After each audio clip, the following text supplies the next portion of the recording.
emotional well-being, say no to prenatal stress. Yeah. So first of all, we'll try to understand what stress actually is.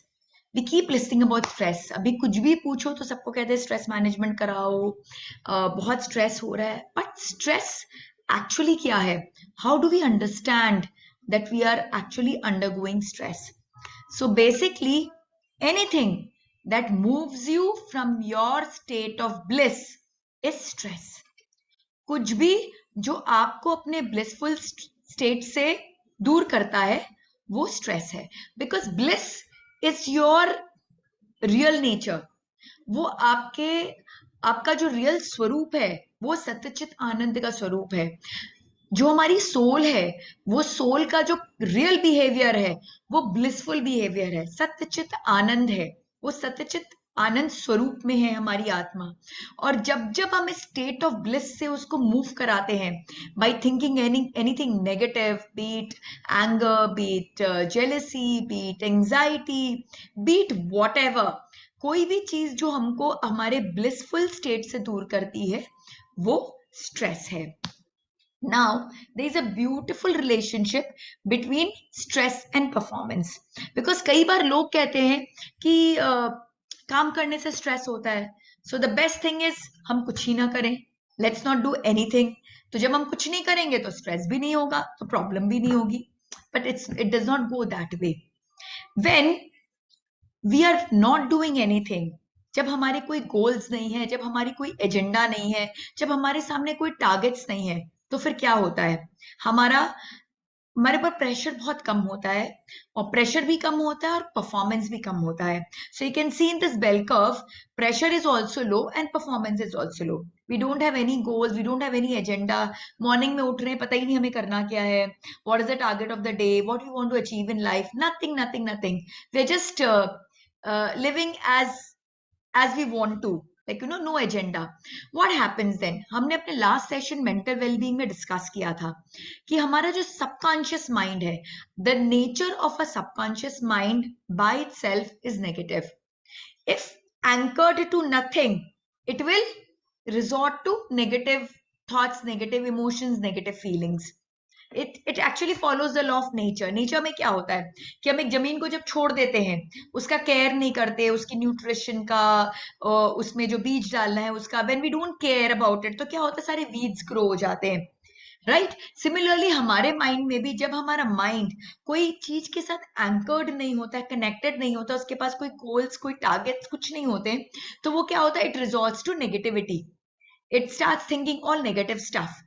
सो जब pressure भी लो है, performance भी लो है, then what happens? Then the stress is high because we have got nothing to do, right? जब pressure भी नहीं है, performance भी नहीं है, तो we have got nothing to do. But when we are at an optimum pressure and at an optimum performance, then that level of stress is called eustress. That is the optimum stress, and that is what we need to be at all times. We need to have targets, we need to have goals जो हमसे काम कराए. But again, when pressure increases, तो फिर क्या होता है? There is a point till which we can handle that pressure. उसके बाद हमारी परफॉर्मेंस डिप होनी शुरू हो जाती है because we are not able to handle it. So performance starts going on. So pressure performance graph is a inverted, this thing is inverted U. It's a bell shaped curve जिसमें जब pressure low होता है तो performance low होता है, जब pressure high होता है अगेन परफॉर्मेंस हाई होता है. So our performance is actually the best when we are at the optimum stress level, and that stress level is called the eustress level. We thrive best at this optimum stress level. So it is very important for us to understand that what is this stress level for us, because this stress level differs for different people. For me it is different, for you it is different. So all of us need to know कि हम कितने pressure को handle कर सकते हैं, और हम जो प्रेशर को इजीली हैंडल कर सकते हैं उस प्रेशर पे हमारी परफॉर्मेंस जो है वो सुपर डुपर होती है, वो एट बेस्ट होती है. Now, stress can be caused due to two reasons. One is chronic, like related to ongoing activities. अब हम जी रहे हैं तो naturally everyday stress है. Like for example, you are pregnant, तो भाई आपकी एक regular stress है, भाई morning sickness हो रहा है, खाने की इच्छा नहीं हो रही है.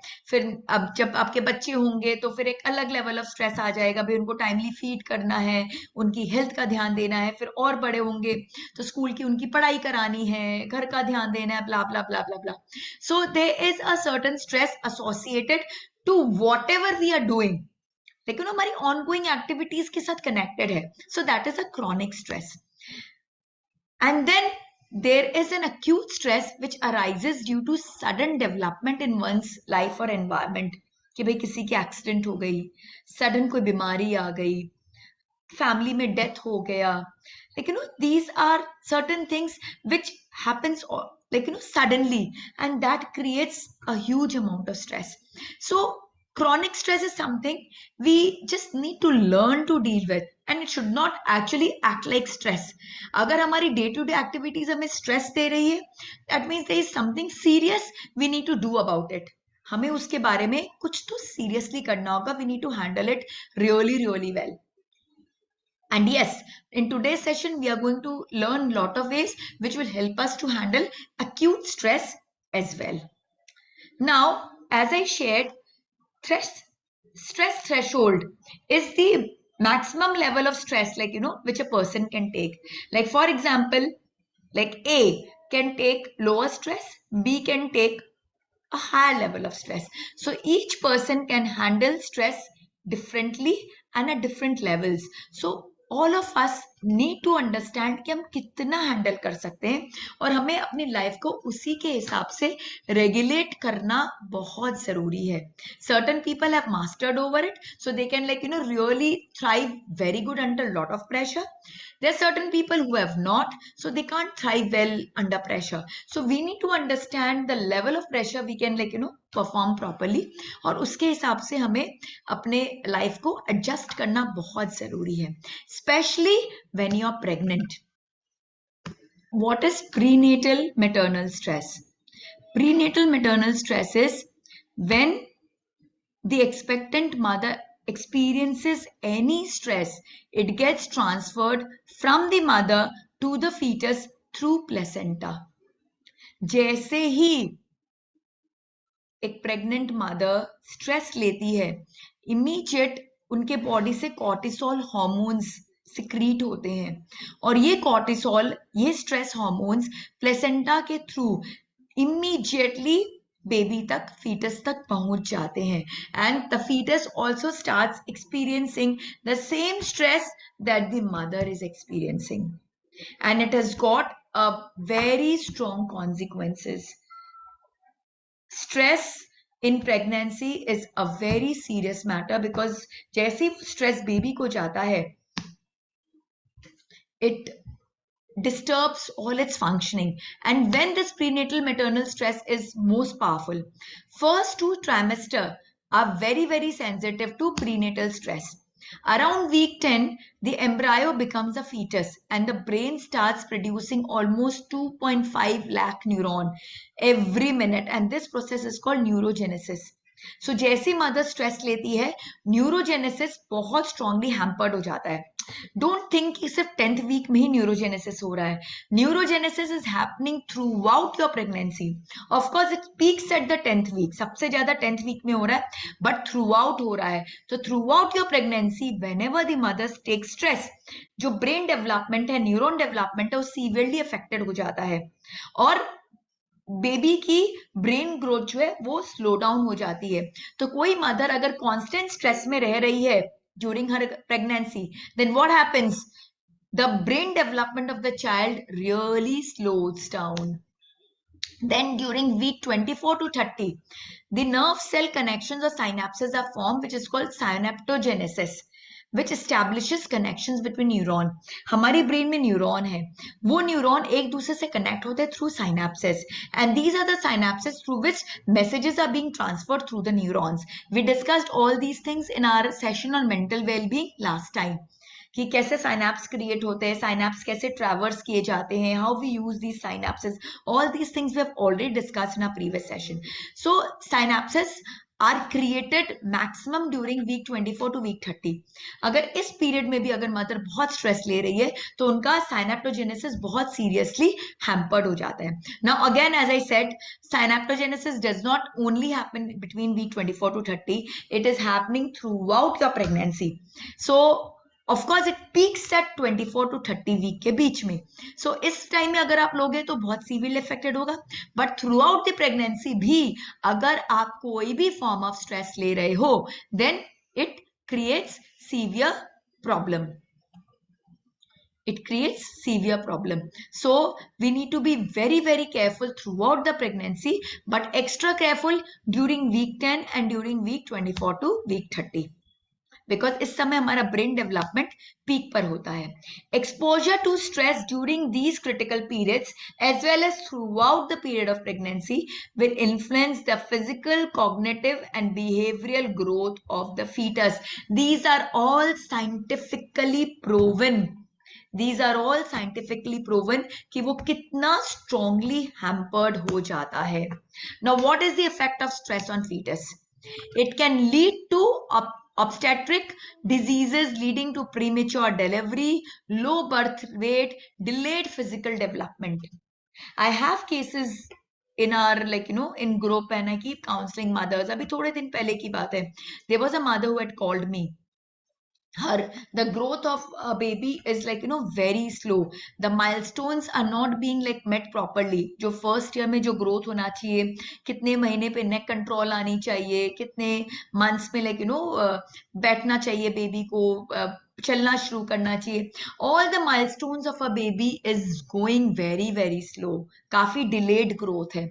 So when we discussed in depth, then we found out that during her pregnancy she had certain family issues and she was exposed to constant stress.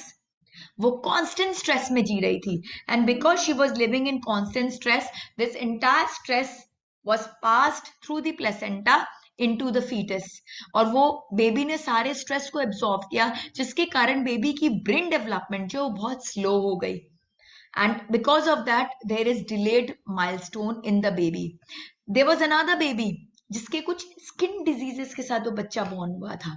Similarly हमने जब चेक किया everything was perfect, there was no issue. जब check किया तो husband wife में बहुत problems थी during the pregnancy period, which the baby absorbed and was took birth with these kind of skin diseases. तो इस तरह के बहुत सारे केसेस हैं जब मदर कोई प्रॉब्लम नहीं होती, everything is perfect, food healthy है, सब कुछ बराबर है, डिलीवरी बराबर हुई है, there is no problem, but the baby takes birth with some problems. And when we deal with it, then we realize कि सारे problems का source है stress during pregnancy. Like it influences the cognitive, behavioral and physical development of the baby. Such children have aggressive attitude and difficulties in paying attention. Like आजकल जो बच्चे हैं उनको बहुत attention disorder की बड़ी प्रॉब्लम है. They're not focused. They can't stay focused at a particular task for long time. बहुत जल्दी distracted हो जाते हैं. ये सब reason है stress का. Because of the emotional turmoil the mother was going through during pregnancy, she underwent the baby has absorbed all these problem in himself or herself. So ऐसे बच्चों की behavioral problem काफी होती है, बहुत aggressive होते हैं, attention उनका बराबर नहीं होता, focus बराबर नहीं होता है, उनकी physical development delayed हो जाती है, कुछ disease के साथ वो born हो जाते हैं. So prenatal stress has long lasting impact, mark my words, long lasting impact on the babies, and in many cases they are irreversible. Why irreversible? Because brain development ही नहीं हो पाई. अब ब्रेन डेवलपमेंट ही बराबर नहीं हो पाया तो वो बच्चा अपना माइलस्टोन कैसे टाइमली अचीव कर पाएगा, वो बच्चा कैसे का बिहेवियर स्टेबल होगा, उस बच्चे की कॉग्निटिव डेवलपमेंट कैसे प्रॉपर रहेगी. Because of the stress, the problem has impacted the brain. So the brain is impacted at the growth stage. So the thing is irreversible. We can't do anything about it. हम उसके बारे में ज्यादा कुछ कर ही नहीं सकते हैं. So it is very important that mothers should take care of stress. There is increased risk of mental disorder as well. So physical disorder, mental disorder, emotional disorder. These kids who are exposed to a lot of stress during pregnancy, they are born with these kind of disorders. Now, so by now it is very clear to us that what is stress? Anything that takes us away from the state of bliss, plain and simple. अगर आप एकदम बहुत happy condition में है तो आप बराबर है. थोड़ी भी नेगेटिविटी अगर आपको अपनी ब्लिसफुल स्टेट से अलग कर रही है तो वो स्ट्रेसफुल स्टेट है. ट्राई टू अंडरस्टैंड, बिकॉज पहला क्वेश्चन मेरे पास ये आता है कि हम कैसे समझेंगे कि हमें स्ट्रेस हो रहा है. लाइफ में इतनी चीजें चल रही है, how we will understand. So simple understanding कि आप सत्यचित आनंद की अवस्था में हो, कि आप ब्लिसफुल स्टेट पे हो. अगर आप ब्लिसफुल स्टेट पे हो then super duper, no problem, you are fine. But अगर आप constant anxiety, constant fear, constant pressure को अंडरगो कर रहे हो, then welcome to the world of stress. तो स्ट्रेस है, तो कैसे करना है? सो फर्स्ट थिंग इज हमें अपने प्रेशर्स को कम करना है. So that because the pressure that I am undergoing might not be the adequate pressure for me. My performance is going to get hampered because of it. It is going to increase my stress level. तो मुझे अपने pressure को control करना है, या तो उसे increase करना है या डिक्रीज करना है, as we discussed when we started with the session. So we need to have a control on the pressure that we are undergoing. But then you will say that there are so many things in life which is beyond our control. हमारा कुछ control ही नहीं उसके ऊपर में. आज mother in law I, उन्होंने आके कुछ बोल दिया. हस्बैंड ने बिना कारण ही कुछ बात पे झगड़ा कर लिया. कुछ ऐसी सिचुएशन हमारे फैमिली में क्रिएट हो गई which created lot of stress. किसी की डेथ हो गई, किसी का एक्सीडेंट हो गया, किसी को बीमारी आ गई. There are so many things which are totally out of our control.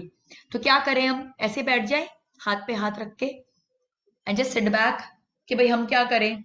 हमारी लाइफ में सिचुएशन ऐसी क्रिएट हो गई, जब बेबी ऐसा बॉर्न होगा तो उसको हम क्या बोलेंगे कि सॉरी बेटा, मैं कुछ नहीं कर सकती थी. My life was subjected to a lot of stress when we were born.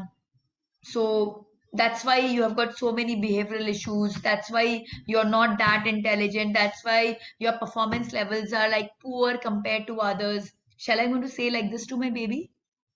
Sorry, it was not in my control. Of course not.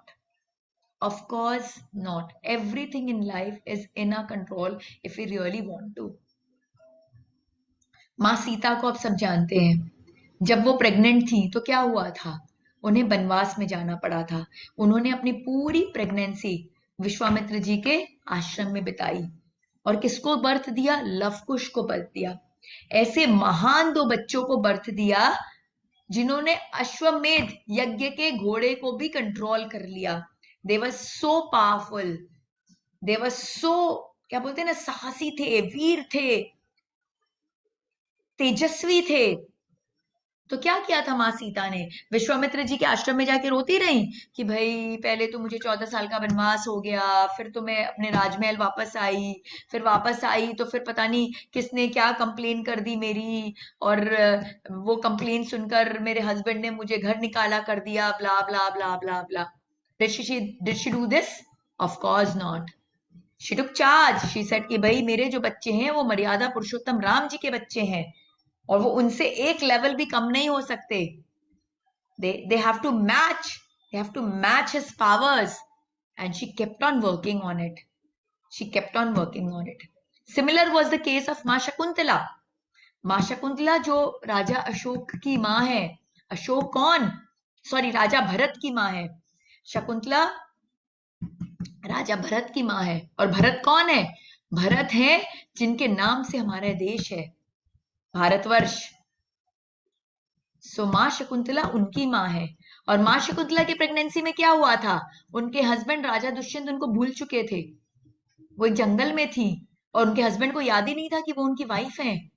सो उन्हें क्या करना चाहिए था? रोना धोना चाहिए था. She should have cried throughout a pregnancy saying that oh what to do, क्या करूं मैं, अपने बच्चे का क्या करूं, इसको तो इसको तो पिता का सुख ही नहीं मिल पा रहा है, मेरे साथ मेरे हस्बैंड ही नहीं है, ऐसा किया उन्होंने? Of course not. She gave birth to such a powerful child, जो 5 साल के वर्ष आयु में जो वो खेलता था किसके साथ? लायंस एंड टाइगर्स के साथ खेलता था. इतना पावरफुल बच्चा था. सो कैसे किया उन्होंने? उन्होंने अपने स्ट्रेस को कंट्रोल किया, because everything is can be controlled if you really want to. So we need to first understand that there are two types of stress. One is objective stress. Objective stress is the real stress that we are facing. अब मां शकुंतला का real stress क्या था? कि भाई उनके husband ने उनको जंगल में छोड़कर भूल गए उनके बारे में, उनकी मेमोरीज में मालूम ही नहीं है उनको कि उनकी कोई वाइफ एग्जिस्ट भी करती है. मां सीता के का क्या स्ट्रेस था? कि भाई किसी के कहने पर मेरे पति ने मुझे प्रेगनेंसी के कंडीशन में वनवास दे दिया. So objective stress is the real stress that the mother is facing. And then comes subjective stress.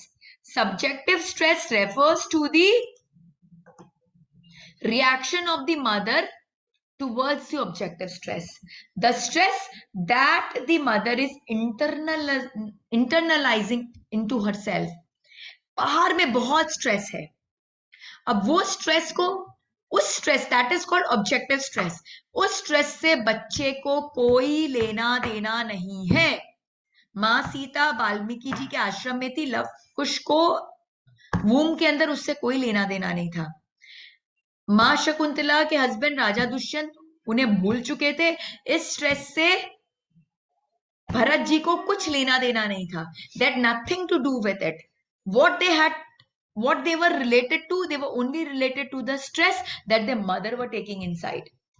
जब तक मां सीता, मां शकुंतला ने ये स्ट्रेस नहीं लिया कि हाय रे हमारे पति के बिना हमारा क्या होगा, हमारे बच्चों का क्या होगा, तब तक उनके बच्चों को कोई स्ट्रेस नहीं हुआ. और उन्होंने स्ट्रेस ली भी नहीं तो उनके बच्चों को कोई स्ट्रेस हुआ भी नहीं.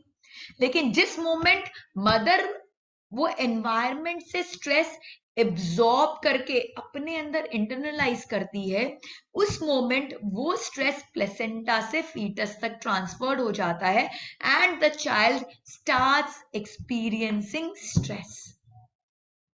तो prenatal stress is valid only when the mother herself experiences it.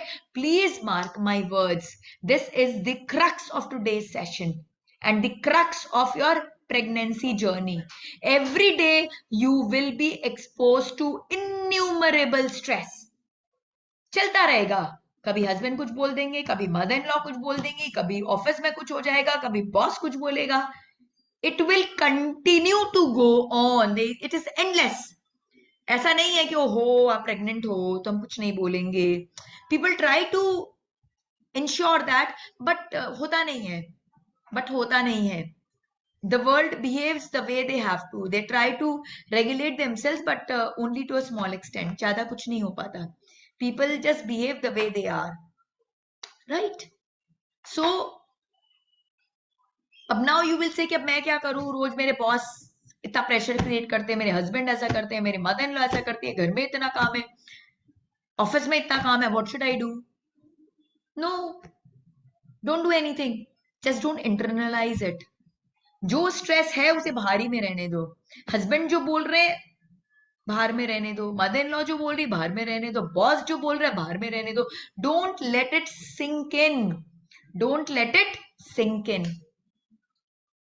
वो जितना कम सिंक इन करेगा आपका बच्चा उतना कम अफेक्टेड होगा.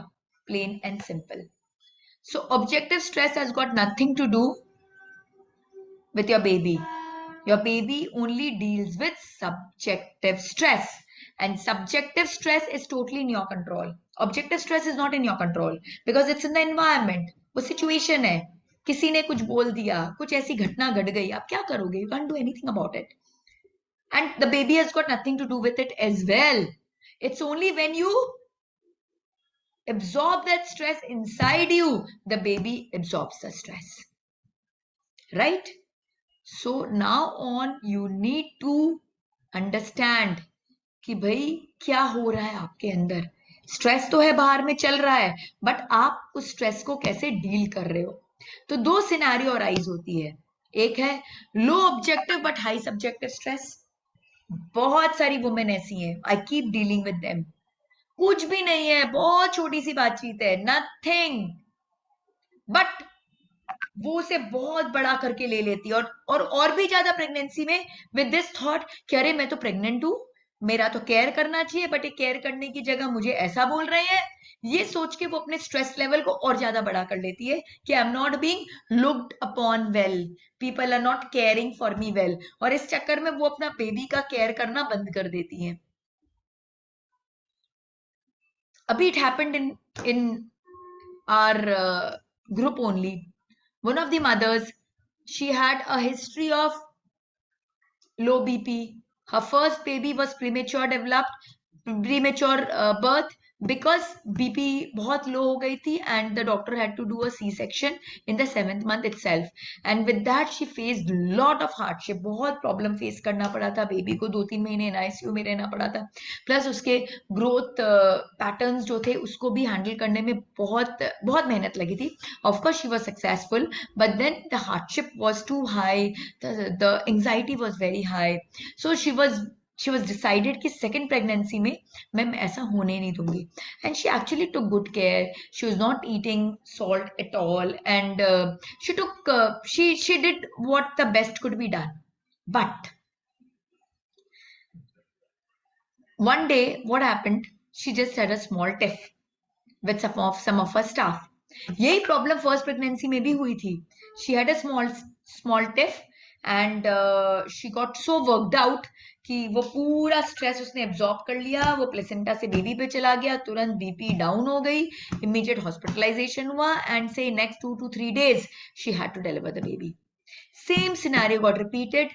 She again had some kind of tiff, and she got very worked out, she got very angry, and then she started crying, and all sorts of negativity started surfacing.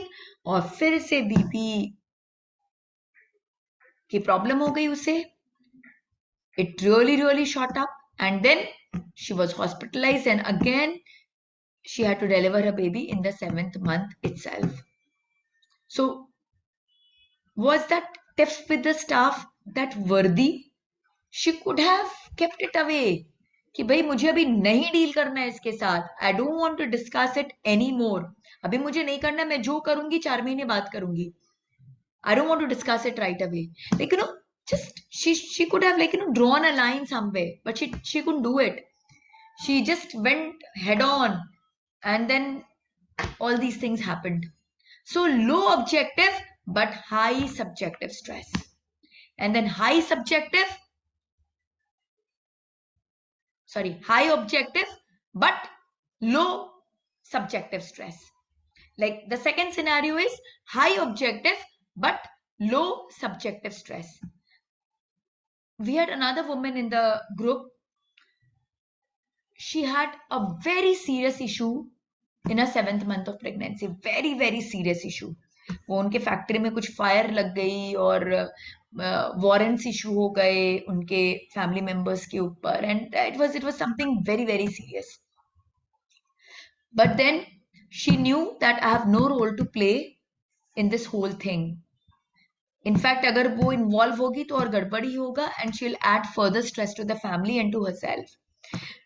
So she totally disconnected herself from anybody. She became totally aloof. All the media channels were covering her family. She didn't watch any news channel, she didn't read any newspaper, she switched off her telephone, and she spent all her time doing mantra chanting, doing meditating, doing all sorts of positive things that would have done good to her baby.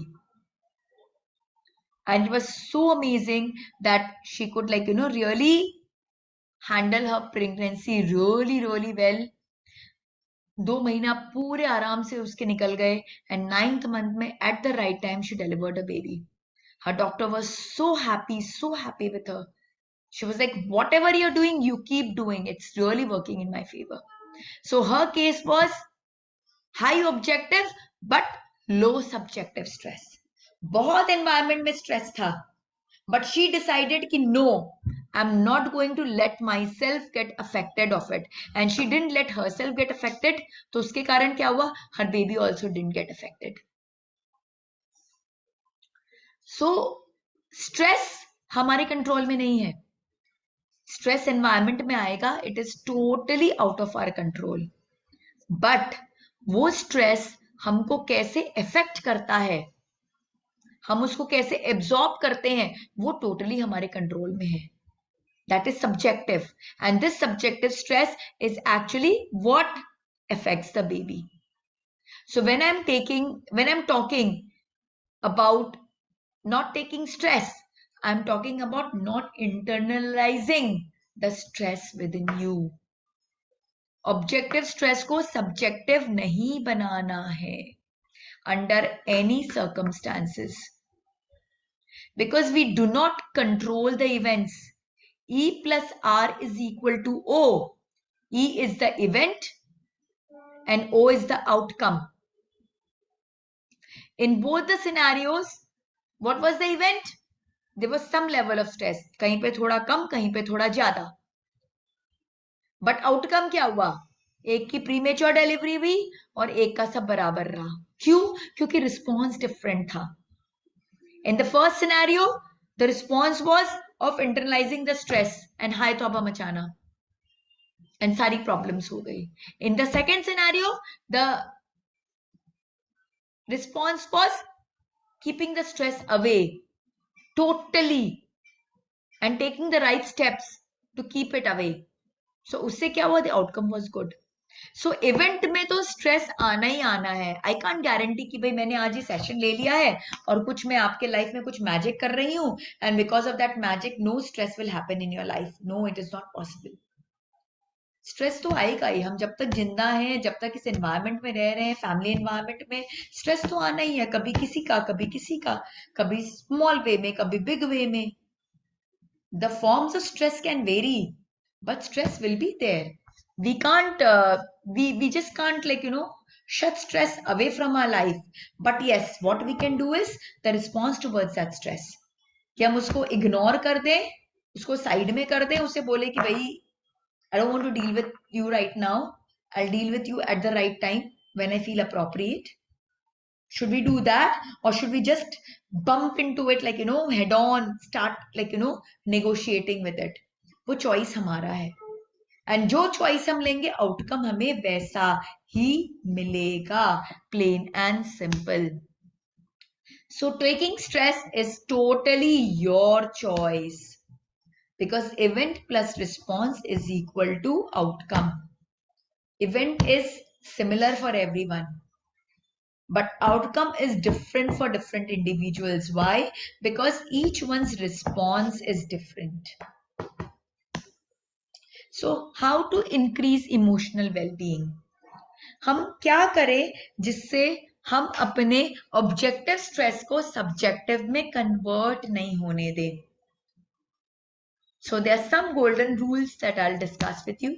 First is unconditional love. Just love everybody the way they are. सबसे ज्यादा हमारी life में, specially women की life में जो problem होती है वो रिलेशनशिप्स के कारण होती है, एक्सपेक्टेशंस के कारण होती है. कि भाई I expect my husband to behave in a certain manner with me, my mother in law to behave in a certain manner with me, my family to behave in a certain manner with me, and especially now because I'm pregnant, then they are bound to do that. No, you are pregnant, unka kya, right? So be unconditional, don't have much of expectations. जो कर रहा है अच्छा कर रहा है, अपने consciousness के हिसाब से सब अपना बेस्ट कर रहे हैं. So don't, like, deal much with it. Just be relaxed, be unconditional. And you can be unconditional when you start accepting people the way they are.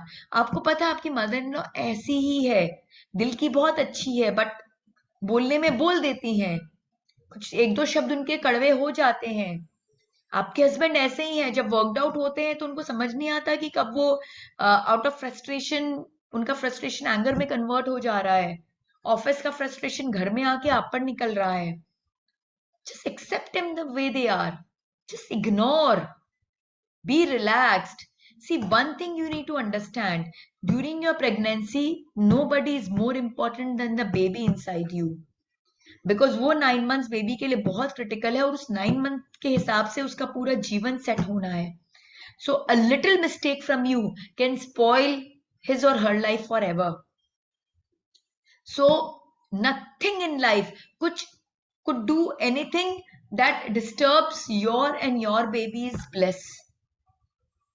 ये बात को आप एकदम क्लियर कर लो. So first is unconditional love, second is forgive and forget.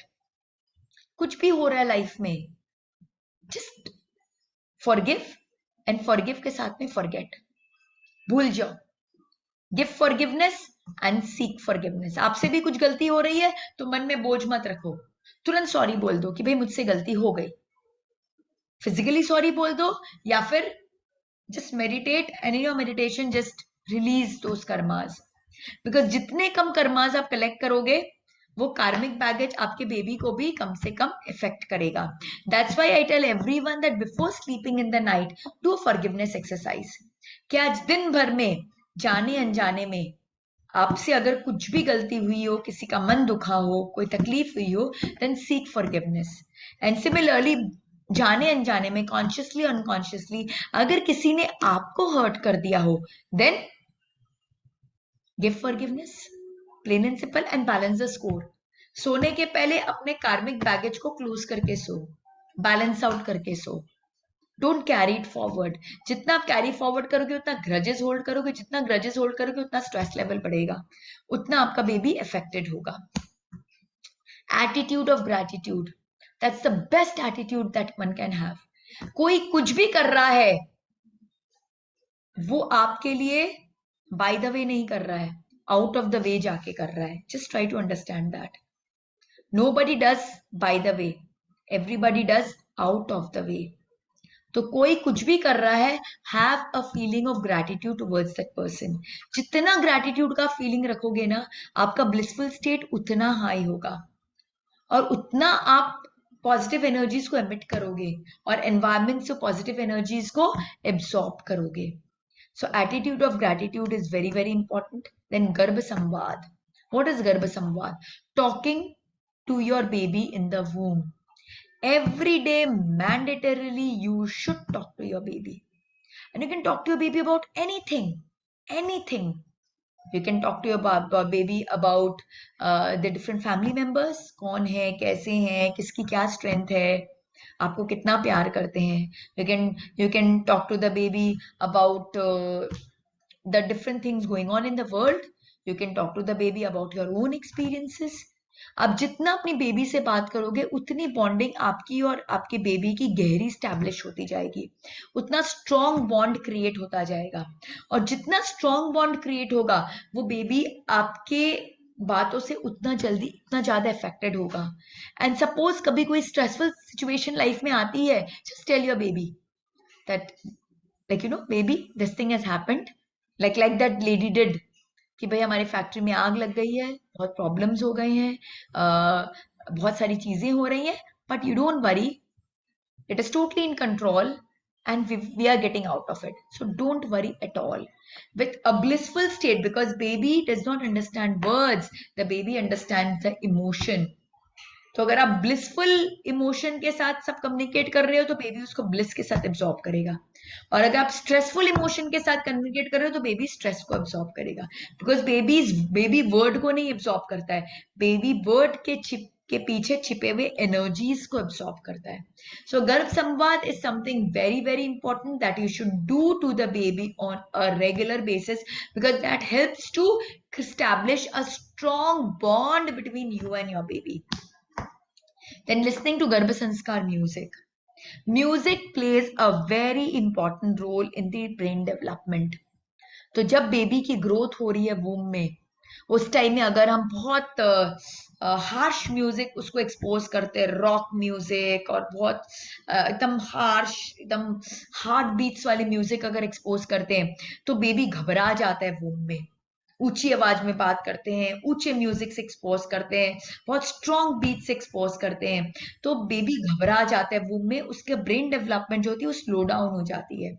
वही on the other hand, if we expose baby to nice soothing rhythmic music, जो different हमारे जो सारे रागाज हैं वो इतने ब्यूटीफुल रागाज है, अगर वो सारे अलग अलग राग से हम उसको एक्सपोज करते हैं तो क्या होता है, तो उसका ब्रेन डेवलपमेंट जो है वो बहुत स्ट्रांगली इम्पैक्टेड हो जाता है, ब्रेन डेवलपमेंट फास्टर हो जाता है, बेटर हो जाता है, ज्यादा न्यूरॉन्स फॉर्मेशन होते हैं, ज्यादा साइनाप्स की फॉर्मेशन होती है।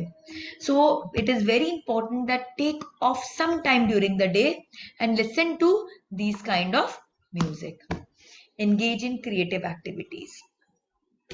It is very important for you to engage in creative activities, because जब हम creative activities में engage करते हैं तो क्या होता है, हमारा right side of the brain activated हो जाता है, और वो brain है जहाँ पे हमारी intuitions लाई करते हैं, जहाँ पे हमारी memory लाई करती है, जहाँ पे हमारी creativity लाई करती है।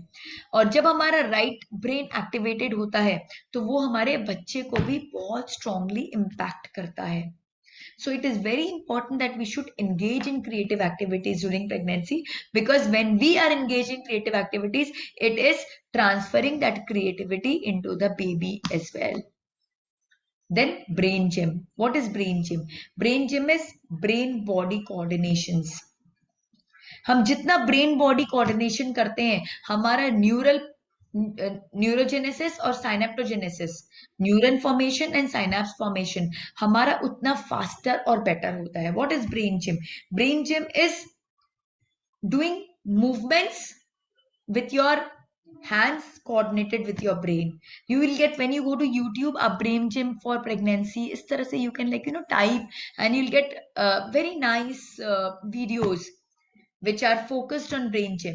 But don't do very hard video जिसमें बहुत jumping है, जो बैठ के कर सकते हैं, where we just need to do hand movements, do facial movements, हमें faces बनाने हैं, different expressions बनाना है, hand movements करनी है। तो जब हम ये सब करते हैं तो हमारी brain का क्या होता है, brain की कसरत होती है, brain का जिमिंग होता है, और जब brain की जिमिंग होती है तो हमारा न्यूरोजेनेसिस और साइनेप्टोजेनेसिस मच बेटर हो जाता है।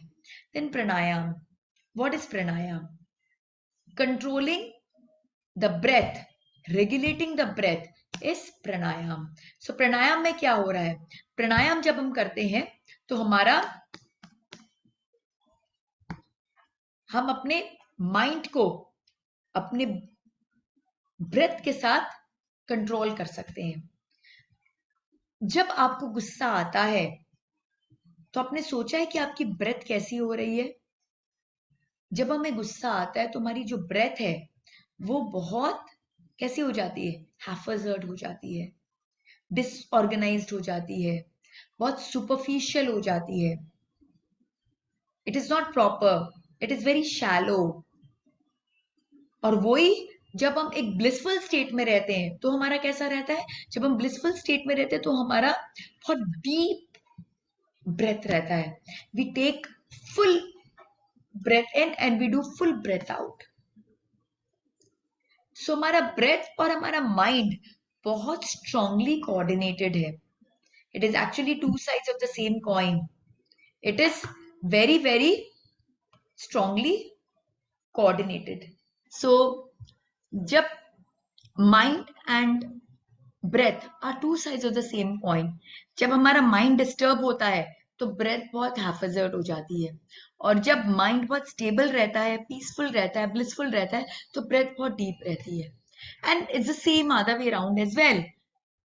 जब हम बहुत disturb होते हैं and we start taking in deep breaths तो हमारा डिस्टर्बेंस धीरे धीरे ईज डाउन होना शुरू हो जाता है। तभी तो जब हमें गुस्सा आता है तो हमारी दादी माँ क्या कहती है कि 1 से 10 की गिनती करो, आंखें बंद करो, डीप ब्रीदिंग करो और बैक काउंटिंग शुरू कर दो, right? And when we start doing the counting we realise कि बस 2-4 नंबर ही काउंट किया है, हम स्टेबल होने लग गए हैं। क्यों? क्योंकि हमने जैसे ही डीप ब्रीदिंग शुरू की उसका इम्पैक्ट हमारे माइंड पे आ गया। So mind and breath they are very strongly connected, they are very very strongly connected and one affects the other. So pranayam के थ्रू क्या हो रहा है, हम अपने माइंड को डायरेक्टली कंट्रोल कर सकते हैं through pranayama. Mind and prana are two sides of the same coin. So breath acts as a bridge between body and mind. Irregularities in breath is due to disturbance in mind. We have jerky, it can be full of pauses, it's shallow, it's very noisy. Through pranayam, we can calm our mind by systematic breathing. तो जब हमें लग रहा है कि objective stress बहुत ज्यादा हो गया है बट मुझे उसे सब्जेक्टिव नहीं बनाना है, तो हमें क्या करना चाहिए, we should resort to these techniques. We should start breathing very deeply. तो उससे क्या होगा कि वो ऑब्जेक्टिव स्ट्रेस सब्जेक्टिव में कन्वर्ट नहीं होगा. So what is yogic breathing? जब हम ब्रीद इन करते हैं तो क्या होता है, हमारा स्टमक बाहर निकलता है, that is abdominal breathing. Then हमारा चेस्ट एक्सपैंड करता है, that is thoracic breathing. Then हमारा शोल्डर्स भी स्ट्रेच्ड हो जाता है, that is clavicular breathing. So when we are taking in a breath और हमारा स्टमक आउटवर्ड निकल रहा है, चेस्ट एक्सपैंड हो रहा है, हमारा शोल्डर्स ब्रॉडन हो जा रहा है, तो हमारा full breath, we are taking the full breath in, and that is called full yogic breathing. So whenever you face any kind of stress, then what should you do? You should resort to this full yogic breathing. In fact, I'll suggest that during pregnancy, आपकी एक तो breath जो है वो deep होनी चाहिए. Breathing should be like really really deep, and you should take out time during the day. बीच बीच में जब काम करते करते आप थक जा रहे हो, लग रहा है बहुत प्रेशर बढ़ रहा है, whatever, just sit, relax and do deep breathing. The moment you start doing this deep breathing, you resort to yogic breathing, आपका अपने आप माइंड जो रिलैक्स होने लग जाएगा और आपके ऑब्जेक्टिव स्ट्रेस को सब्जेक्टिव स्ट्रेस में कन्वर्ट नहीं होने देगा. Other than this, there are few pranayam techniques which you should do during pregnancy. They are like really really beneficial. So morning evening 2 times a day you can do, but then you should do in moderation. You should not like really under any circumstances create stress on your body by doing any kind of yoga or pranayam. It should be done very gently, very nicely, and care should be taken that you're not doing it like you know in a very hard manner कि आपके abdomen और ये सब पे pressure create हो. And any pranayam technique like kapalbhati and all जो abdomen पे pressure create करता है, abdomen पे work करता है, उससे आप कभी भी नहीं करना. इनफैक्ट जो मैं अभी भी सजेस्ट कर रही हूँ वो भी आप अपने गायनेकोलॉजिस्ट से बिना डिस्कस किए नहीं करेंगे. It is important that whatever you should do under the guidance of your gynecologist only, right? So first of all, we need to balance ourselves. That is Nadi Shuddhi Pranayam. Like we take breath in, hold it, and breath out. Then from the same nostril, we again take the breath in, hold, and breath out. I'm not going into the details of these pranayam, how to do, because they are all very easily available on YouTube. There are beautiful channels only dedicated to this, so you can learn the right techniques. But then again, I will say that if you are a new practitioner जिसने पहले कभी की नहीं है, तो आप अकेले तो बिल्कुल भी ना करें. You always take help of some expert. Then we need to do sensitising, ujjayi pranayama, जिसमें हम अपने थ्रोट को कंस्ट्रक्ट करते हैं एंड थ्रोट के थ्रू हम उज्जयी साउंड को रिलीज करते हैं. Then cooling and developing awareness, sheetali and sheetkari, जिसमें हम टंग को रोल करके या टीथ को क्लैस्प करके we like you know take in the breath so that it creates a cooling effect on us. And then we should create resonance throughout the body through by doing Brahmari Pranayam, in which we chant Om internally. And when we chant, तो ऐसा feeling होता है कि like you know भ्रमर की ध्वनि जैसी निकलती है. That's why it is called Brahmari. So these are few pranayam techniques which are very very safe during pregnancy, and along with that you can do omkar chanting as well, 3 times, 9 times, 27 times, जितनी आपकी capacity आप उतना करें. Because जब आप ये सब करेंगे तो आपका माइंड जो है वो बहुत रिलैक्स्ड रहेगा एंड आपके ऑब्जेक्टिव स्ट्रेस को सब्जेक्टिव में कन्वर्ट नहीं होने देगा, उतना कंट्रोल आपके पास में रहेगा. Now, next is mantra chanting and meditation.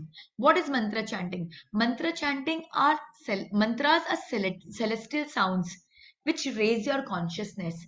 They are very powerful divine words जिनकी vibrations बहुत powerful है और उनके vibrations आपको जो highest form of energy है जिसे हम गॉड कहते हैं उनके साथ डायरेक्टली कनेक्ट कर देते हैं.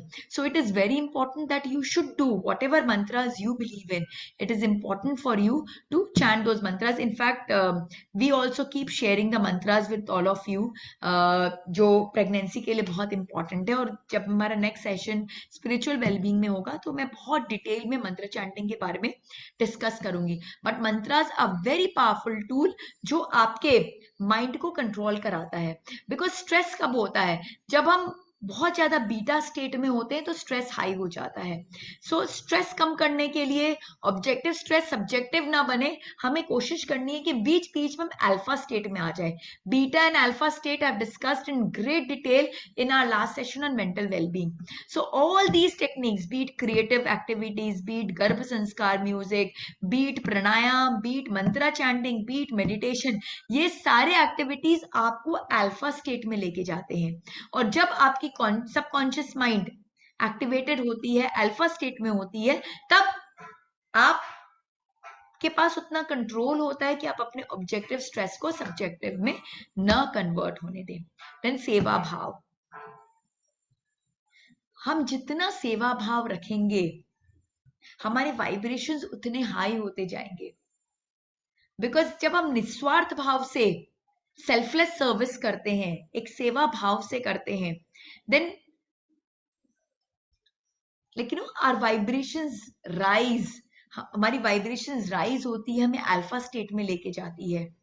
और जब हम अल्फा स्टेट में जाते हैं और उस हायर कॉन्शियसनेस के साथ हम कनेक्ट होते हैं, बिकॉज जितनी हमारी वाइब्रेशंस हाई होगी वो हमें उतना उस हायर कॉन्शियसनेस के साथ कनेक्ट करेगी. तो हम ब्लिसफुल स्टेट में, बिकॉज हम जितनी हमारी हाई वाइब्रेशन होंगी हम उतना उस हायर कॉन्शियसनेस का कनेक्टेड रहेंगे, और हम जितना हायर कॉन्शियसनेस के साथ कनेक्टेड रहेंगे हम सत्यचित आनंद की अवस्था में रहेंगे, हम स्टेट ऑफ ब्लिस में रहेंगे. So when we do selfless service, it helps us to raise our vibrations, it helps us to connect with the divine, it helps us to stay in a state of bliss at all times. Then completely surrender to the divine power. समर्पण का भाव. जो हो रहा है अच्छा हो रहा है, जो हो रहा है मेरे बेस्ट के लिए हो रहा है. आपको आज नहीं मालूम कि वो क्यों हो रहा है, बट रेट्रोस्पेक्ट में आप अगर देखेंगे तो वो बेस्ट था, उससे बेटर तो कुछ हो ही नहीं सकता था.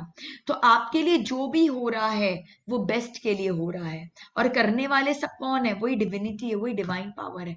तो जब आप अपने आप को बिल्कुल सरेंडर कर देते हो, कोई कर्ता भाव नहीं रखते हो, एक सरेंडर का भाव रखते हो कि भाई वही कर रहे हैं मेरे लिए, तो क्या होता है? आप फिर एक स्टेट ऑफ ब्लिस में रहते हो. बिकॉज आपको मालूम है कि वो तो आपके लिए बेस्ट ही करेंगे. You are his favourite child, you are his most special child, he will never do anything that is wrong for you. तो उससे क्या होगा? हमेशा आप एक स्टेट ऑफ ब्लिस में रहोगे. So just surrender to the divine power, just surrender. एक समर्पण का भाव लेके आए अपने अंदर.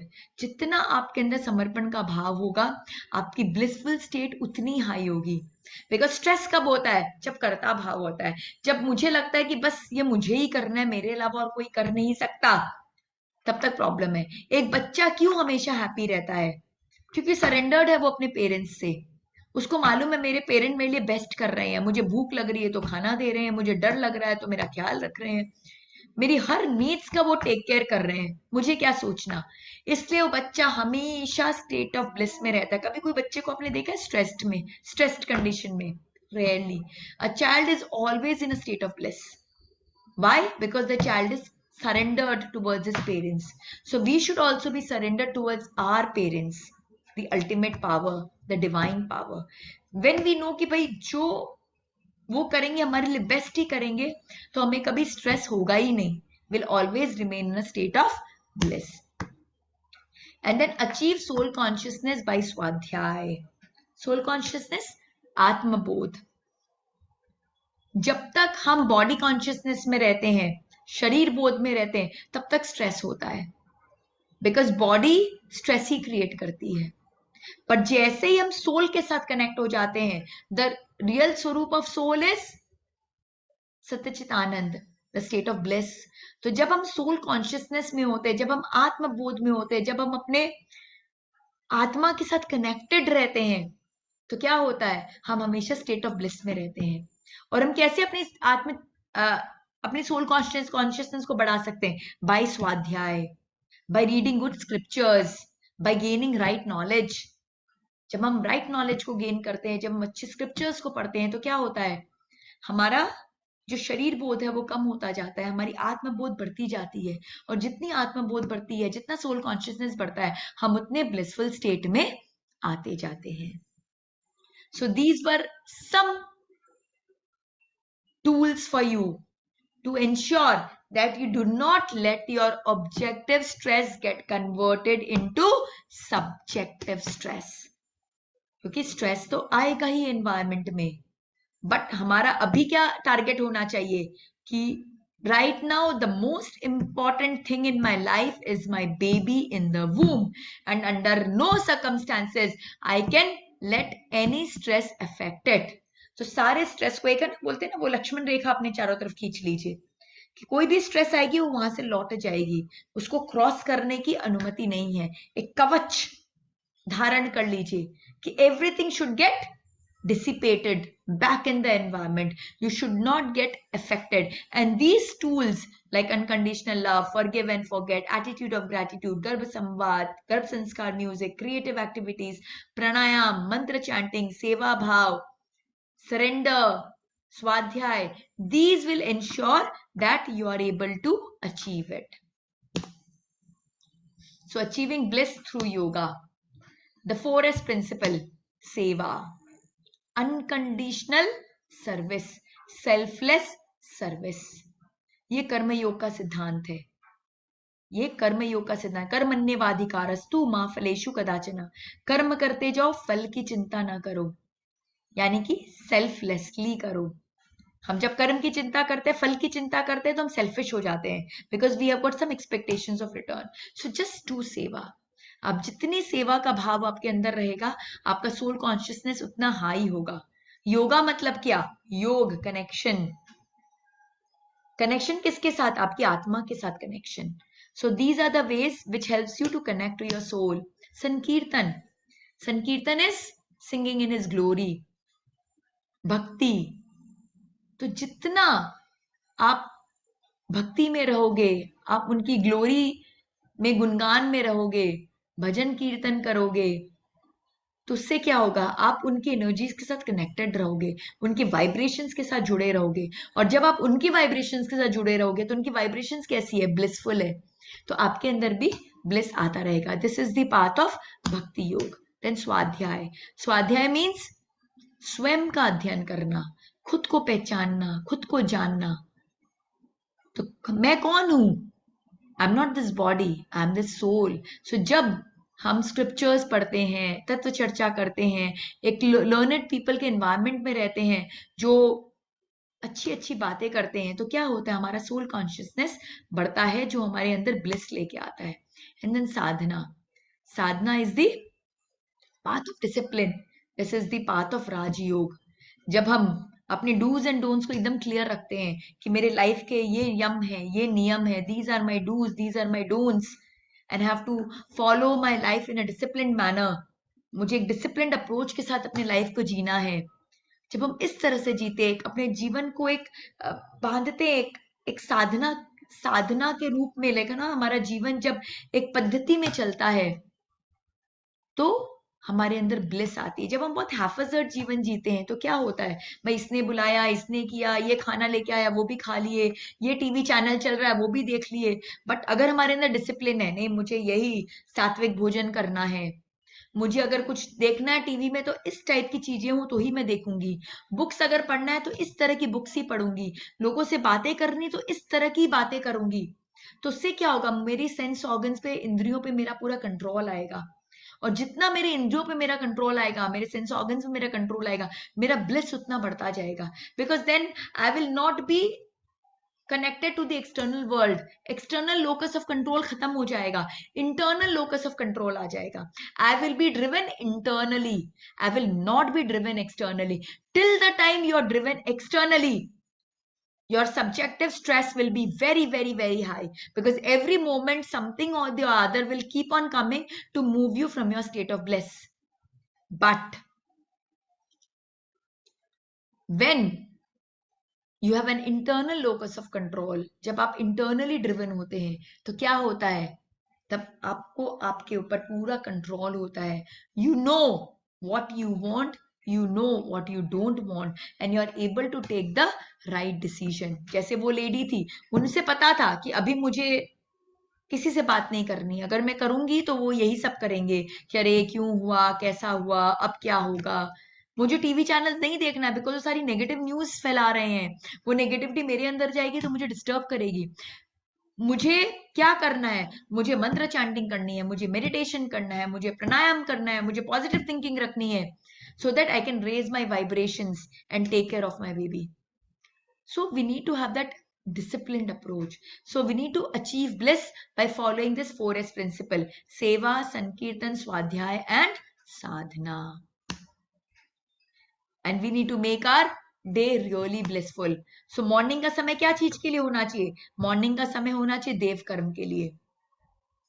Get up as early in the morning as possible. मैं नहीं कहूंगी कि disturb your body because you're all pregnant. So it is important कि आपको बॉडी को अच्छे से रेस्ट देना है.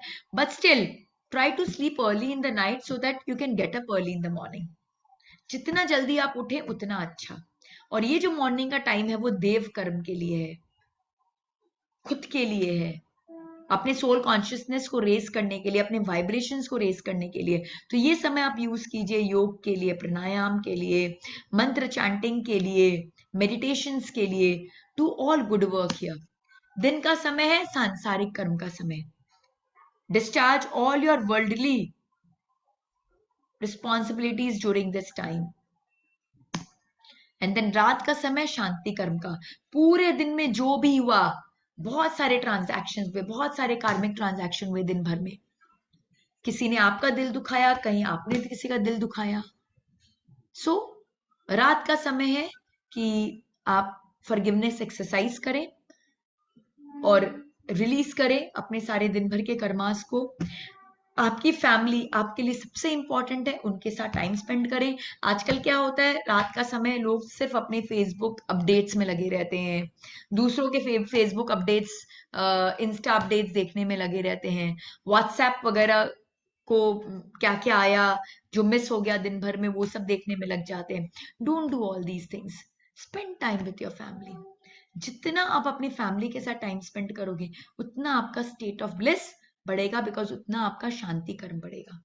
सो मॉर्निंग का समय देव कर्म का. एंड मॉर्निंग में जब आप उठते हो, very important to do an attitude of gratitude. I have got all these meditations uploaded on my YouTube channel. Meditation on gratitude, meditation on forgiveness for pregnant women. So ये सब आप अगर खुद से नहीं कर सकते हैं तो do it with the help of those recorded meditation. And once you master it then you can do on your own also. So morning में do an wake up with an attitude of gratitude. Gratitude towards God, gratitude towards your body, gratitude towards your parents, gratitude towards your children, gratitude towards all the people who are helping you, gratitude towards those who are not helping you, because they are not helping you, you are trying to bring the best out of yourself. So अपने competitors को भी, अपने जो लोग आपके critics हैं उनको भी, उनके तरफ भी आप ग्रेटिट्यूड का भाव रखें. So start your day with an attitude of gratitude. Because जितना आप एटीट्यूड ऑफ ग्रेटिट्यूड के साथ डे स्टार्ट करोगे उतनी वाइब्रेशंस आपकी हाई होगी. जितनी वाइब्रेशंस आपकी हाई होगी उतना दिन आपका अच्छा जाएगा. डे इज फॉर सांसारिक कर्म एंड नाइट इज फॉर शांति कर्म. सो जब इस तरह से आप अपना एक रूटीन सेट करोगे, एक आइडियल आदर्श दिनचर्या सेट करोगे, following those 4S principles, following all the different tips that we discussed for staying away from subjective stress, trust me, your pregnancy will be the most beautiful experience of your life, and it will have such an amazing impact on you कि बच्चे के होने के बाद भी आपका जो स्वभाव है वो बिल्कुल बदल के चेंज हो जाएगा. It will be, you will be a totally changed person. तभी तो कहते हैं कि a mother does not just give birth to a child. Birth is not just of the baby, birth is of the mother as well. A mother is reborn when she is giving the birth to the baby. Because वो 9 months में mother ने क्या किया है, उसके हिसाब से mother का पूरा पर्सपेक्टिव, उसका पूरा एटीट्यूड, उसकी पूरी पर्सनालिटी बदल जाती है. She does not remain the same person as she was before 9 months back. Baby does such magical impact on the mother. So, become a proud mother. Say no to prenatal stress, which now I think you can do very very easily. कुछ भी हो रहा है environment में, आंधी आ रही है, तूफान आ रहा है, earthquake हो रहा है, कुछ भी हो रहा है, just tell yourself, I have nothing to do with it. I'm going to deal with all these things after 9 months. अभी मुझे किसी से कुछ भी लेना देना नहीं है. Just disconnect yourself from everybody who moves you from your state of bliss. The only state you should remain is the state of bliss, bliss, and only bliss. Then only you can welcome the child of your dreams. So with this, I put an end to the session for today.